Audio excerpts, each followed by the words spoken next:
Hi friends, அனைவருக்கும் வணக்கம். Welcome to Kumar TNPSC notes. Friends, நம்ம இன்றைக்கி பார்க்க போகிறது தமிழ் தகுதி தேர்வு மாதிரி தேர்வை பார்க்க போகிறோம். இந்த வீடியோவில் 20 கேள்வி இருக்குங்க. இந்த 20 கேள்வியையும் அட்டன் பண்ணுங்கள் ஃப்ரெண்ட்ஸ். கடைசியாக எத்தனை கேள்விக்கு உங்களுக்கு ஆன்சர் தெரிஞ்சதுங்கிறத கமெண்ட்டில் பதிவிடுங்க. நம்ம இனிமேல் தொடர்ந்து வீடியோ கொடுக்க போகிறோம். இப்படி தான் சொல்கிறேங்க, ஆனால் அலுவலக பணி அதிகமாக இருக்குது, அதனால் வீடியோ தொடர்ந்து போட முடியல. இனி வரும் காலங்களில் தினமும் வீடியோ வந்துடும், சரிங்களா? குறைஞ்சபட்சம் 20 கேள்வியாவது இருந்துடும். ஸோ நான் கொடுக்குற போர்ஷனை படிச்சுட்டு வந்துடுங்க ஃப்ரெண்ட்ஸ். ஜாலியாக அட்டன் பண்ணுங்கள், சரிங்களா? ரொம்ப ப்ரெஷர் பண்ணியெல்லாம் படிக்க தேவையில்லை. ஜாலியாக டெய்லியும் படிச்சுட்டு வாங்க, ஜாலியாக அட்டன் பண்ணுங்கள். ஈஸியாக நம்ம கம்ப்ளீட் பண்ணிக்கலாம். சரி, ஓகே, நம்ம இன்றைய டெஸ்ட்டுக்குள்ளே போகலாமா? சரி, ஃபஸ்ட்டு கேள்வியை பாருங்கள். பொறுத்துக டைப்பில் கொடுத்துருக்காங்க, சரியாக பொருத்த வேண்டும். விடையை பார்க்கலாங்களா? அகடம் அப்படின்னா அநீதி, அகடூரி அப்படின்னா பாம்பு, அகடு அப்படின்னா வயிறு, அகனி அப்படின்னா வயல். நல்லா பாருங்கள் ஃப்ரெண்ட்ஸ், கண்டிப்பாக கேட்க வாய்ப்பு இருக்குது. அகடம் அப்படின்னா அநீதி, அகடூரினா பாம்பு, அகடுனா வயிறு, அகனி அப்படின்னா வயல். அடுத்த கேள்வியை பாருங்கள். சரியான கூற்றை கண்டறிக. இது பார்த்தீங்கன்னா இலக்கணத்திலிருந்து எடுக்கப்பட்டிருக்குதுங்க. ஃபஸ்ட்டு பாயிண்ட்டு, பகுபத உறுப்புகளுள் அடங்காமல் பகுதி விகுதிக்கு நடுவில் காலத்தை உணர்த்தாமல் வரும் மெய்யெழுத்து எழுத்து பேறு ஆகும். இரண்டாவது பாயிண்ட்டு, பெரும்பாலும் இப்பு மட்டுமே வரும். இதில் எது சரின்னு கேட்டிருக்காங்க. பகுபத உறுப்பு இலக்கணம் ஸ்கூல் புக்கில் பல இடங்களில் இருக்குது. 7ஆம் வகுப்பில் இருக்குது, 9ஆம் வகுப்பில் இருக்குது, 11ஆம் வகுப்பில் இருக்குது, பழைய சமச்சீர் புத்தகத்தில் இருக்குது. எல்லாத்தையுமே கம்பைன் பண்ணி நம்ம ஒரு வீடியோவாக கொடுத்துருக்கோம். 60 கேள்வி தான் இருக்குது. அதை நீங்கள் பார்த்தாவே போதும், புத்தகமே தேவை கிடையாது. அந்த வீடியோக்கான லிங்க் ஃபஸ்ட்டு கமெண்ட்டில் இருக்குது, தேவைப்படுறவங்க கிளிக் பண்ணி பாருங்கள். சரி, விடையை பார்க்கலாமா? இங்கே பார்த்தீங்கன்னா ஃபஸ்ட்டு பாயிண்ட்டு சரி, இரண்டாவது பாயிண்ட்டு தவறு. ஏன்னா பெரும்பாலும் வரும் எழுத்து இத்து அப்படிங்கிறது மட்டும்தான் வரும், இத்து தான் வரும். ஸோ இங்கே பார்த்தீங்கன்னா கூற்று 1 மட்டும் சரி என்பது தான் ஆன்சர். அடுத்த கேள்வியை பாருங்கள். அபெக் என்பதன் பொருள் என்ன? அபெக் என்பதன் பொருள் என்ன? விடையை பார்க்கலாமா? இதற்கான பதில் திகைப்புற்று வியப்புற்று, இதுதான் பொருள். அபக் அப்படின்னா திகைப்புற்று வியப்புற்று, இதுதான் பொருள். அடுத்த கேள்வியை பாருங்கள். திருக்குறள் பற்றிய சரியான கூற்றை கண்டறிக. எது சரியான கூற்றுங்க? கண்டுபிடிங்க பார்க்கலாம். 4 பாயிண்ட் இருக்குது. எது சரியான பாயிண்ட்டுன்னு கண்டுபிடிக்கணும். கண்டுபிடிச்சிட்டிங்களா? விடையை பார்க்கலாமா? சரி, ஃபஸ்ட்டு பாயிண்ட் பாருங்கள். அறத்துப்பால் 70 அதிகாரங்களை கொண்டது. இது தவறு. அறத்துப்பாலில் 38 அதிகாரம் இருக்கும். இது தவறு.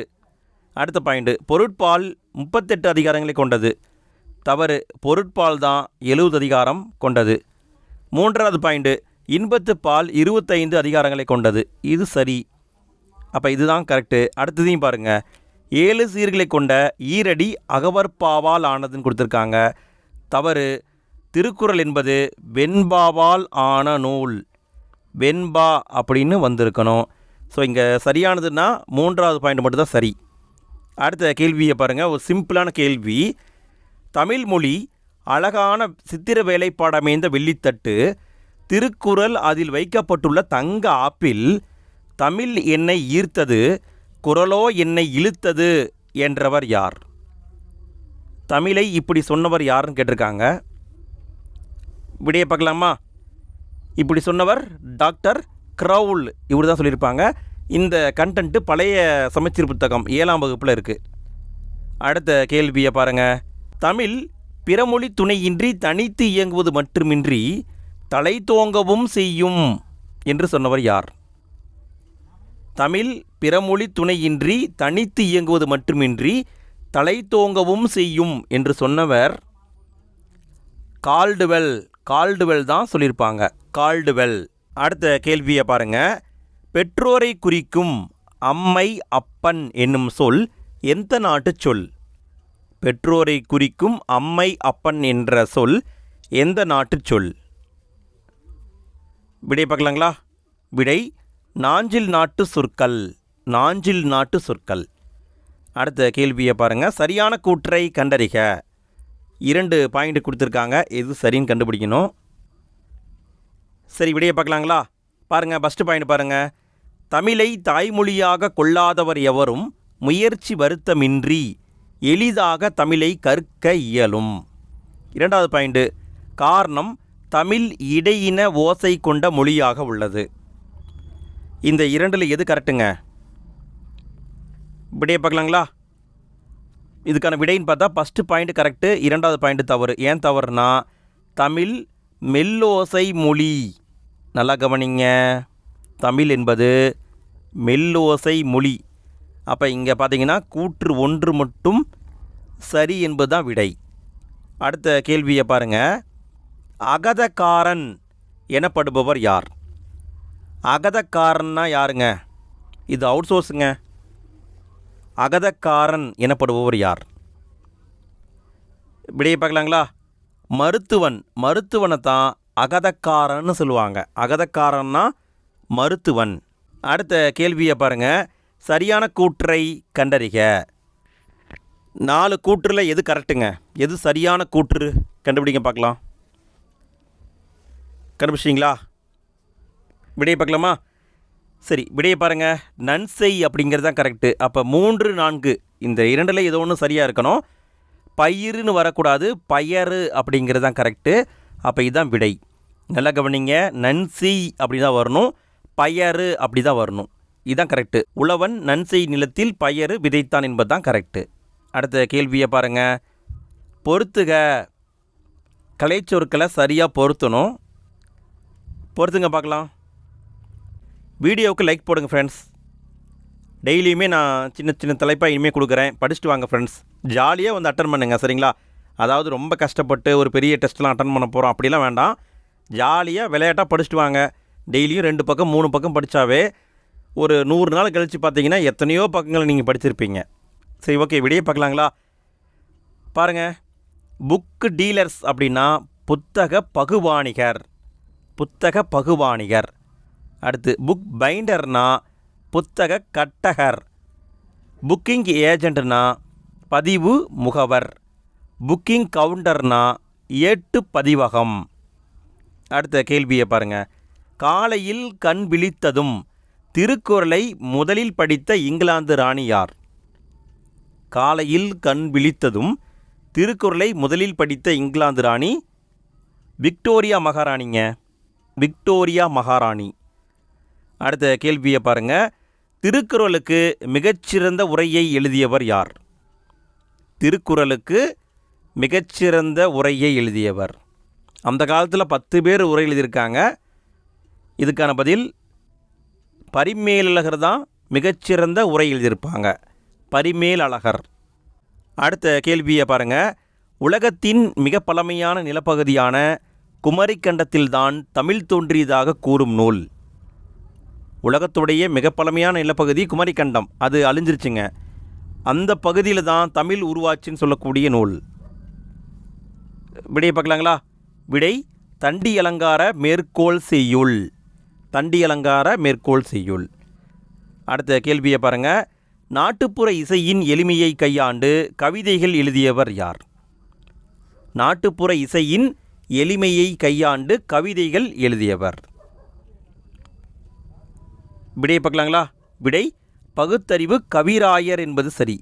பகுத்தறிவு கவிராயர். அடுத்த கேள்வியை பாருங்கள். பகைவரை வெற்றி கொண்டவரை பாடும் இலக்கியம் எது?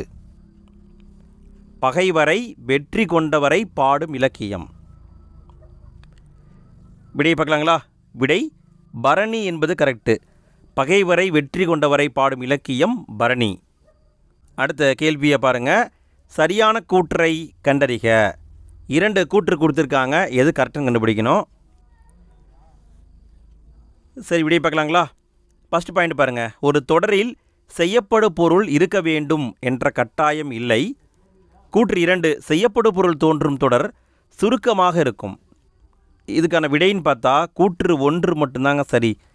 அதாவது ஒரு தொடரில் செய்யப்படும் பொருள் இருக்க வேண்டும் அப்படிங்கிற கட்டாயம் கிடையாது. செய்யப்படும் பொருள் இருந்தால் அது விளக்கமாக இருக்கும். அந்த தொடர் விளக்கமாக இருக்கும் என்பது தான் கரெக்டு. அப்போ இங்கே பார்த்தீங்கன்னா கூற்று 1 மட்டும்தான் சரி. அடுத்த கேள்வியை பாருங்கள். சரியான கூற்றை கண்டறிக. 2 கூற்று கொடுத்துருக்காங்க, எது கரெக்டுன்னு கண்டுபிடிக்கணும். விடையை பார்க்கலாங்களா? சரி பாருங்கள். ஃபஸ்ட்டு பாயிண்ட் பாருங்கள். எழுவாய் ஒரு வினையை செய்ய வைத்தால் அது பிறவினை எனப்படும். பிறவினைகள் வி பி போன்ற விகுதிகளை கொண்டும் செய் வை பண்ணு போன்ற துணை வினைகளை இணைத்தும் உருவாக்கப்படுகின்றன. இதற்கான பதில்னு பார்த்தா இரண்டுமே சரிதாங்க. கூற்று இரண்டும் சரி. நல்லா பாருங்கள், ஒரு எழுவாய் இருக்குது, அது ஒரு வினையை செய்ய வைத்தால் அதை பிறவினைன்னு சொல்லுவாங்க. பிறவினைகள் விபி அப்படிங்கிற விகுதிகளை கொண்டும் செய் வை பண்ணு போன்ற துணை வினைகளை இணைத்தும் உருவாக்கப்படுகிறது. அப்போ இரண்டுமே சரிதாங்க. அடுத்த கேள்வியை பாருங்கள். பொறுத்துக. சொல்லையும் அதுக்கான பொருளையும் பொருத்தணும். சரி, விடையை பார்க்கலாங்களா? இன்மை அப்படின்னா வறுமை, மடவார் அப்படின்னா அறிவற்றார், முகில் அப்படின்னா மேகம், உபகாரி என்றால் வள்ளல். அடுத்த கேள்வியை பாருங்கள். தற்பிறர் இலக்கண குறிப்பு அறிக. தற்பிறர் இதுக்கான இலக்கண குறிப்பு கேட்டிருக்காங்க. விடை ஏழாம் வேற்றுமை தொகை. தற்பிறர் இதில் வந்திருக்கிறது ஏழாம் வேற்றுமை தொகை. அடுத்த கேள்வியை பாருங்கள். கடைசி கேள்விங்க. சரியான கூற்றை கண்டறிக. 2 பாயிண்ட் கொடுத்துருக்காங்க, எது கரெக்டுன்னு கண்டுபிடிக்கணும். சரி, விடையை பார்க்கலாங்களா? ஃபஸ்ட் பாயிண்ட் பாருங்கள். எல்லா சொல்லும் பொருள் குறித்தனவே என்பது தொல்காப்பிய நூற்பா. இது கரெக்டு. 2வது பாயிண்ட்டு, தமிழில் இடுகுறி பெயர்கள் மிகவும் அதிகம்னு கொடுத்துருக்காங்க. தவறு. தமிழில் இடுகுறி பெயர்கள் மிகவும் குறைவு. அப்போ இங்கே பார்த்தீங்கன்னா கூற்று 1 மட்டும்தான் சரிங்க. இந்த வீடியோவில் 21 சிம்பிளான கொஷினை பார்த்துருக்கோம். இந்த 21 கேள்வியில் உங்களுக்கு எத்தனை கேள்விக்கு ஆன்சர் தெரிஞ்சது கமெண்ட்டில் பதிவிடுங்க. நாளைக்கு என்ன படிச்சுட்டு வரணும் அப்படிங்கிறத நான் டிஸ்கிரிப்ஷனில் நான் பிடிஎஃப் லிங்காக கொடுக்குறேன். சரிங்களா? டிஸ்கிரிப்ஷனில் பிடிஎஃப் லிங்க் கொடுக்குறேன். அதன் மூலமாக நீங்கள் பார்த்துக்கலாம். இல்லைன்னா டெலகிராம் குரூப்பில் ஜாயின் பண்ணிக்கோங்க. நான் அங்கேயும் ஷேர் பண்ணுறேன். நல்லா படிச்சுட்டு வாங்க ஃப்ரெண்ட்ஸ். நாளைக்கு டெஸ்ட்டில் நம்ம மீண்டும் சந்திப்போம். நாளைக்கு இரவு கிட்டத்தட்ட ஒரு 10 மணிக்கு நம்ம யூடியூப்பில் டெஸ்ட் வைக்கலாம். சரி, ஓகே ஃப்ரெண்ட்ஸ், அடுத்த வீடியோவில் சந்திப்போம்.